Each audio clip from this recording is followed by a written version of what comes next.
Mufamba distance yakati kure. Bhoti riendo varatanga futi kudi kuwedzera. Tikatanga kuudzana vanhu tikati vedu ngatiite rubatsiro rotani anogona kufona kupakisi chero kanenge achifona tifone. Murume uyu akavava akarambidza vanhu kuti musafone.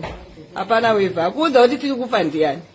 Saka isu taona kuti panapa paita njodzi taakufa. No life jacket yakatipa. Apa anga akagarirwa malife jacket ayo muni.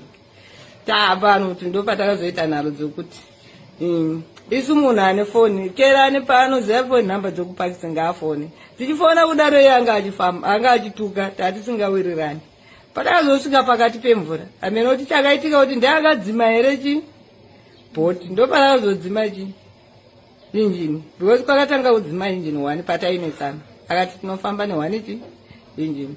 Pakazopedzisira kudzima iri injini takuona kuti bhoti riye rakunyura. Vanhu ndopakatanga kuvhivirana vega kuti malife jacket vamwe havana kuwana mukana wekuti vaone malife jacket. Vanhu taibuda nekuside kwangu kwasara kuti bhoti rikudubuka. Hatizivi kuti taibuda nemumanhingi here. Pakubuda chaiye takunyatsokuona kuti takabuda sei.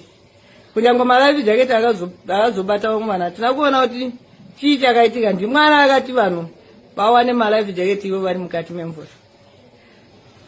Ndofunga takadhonza 30 minutes.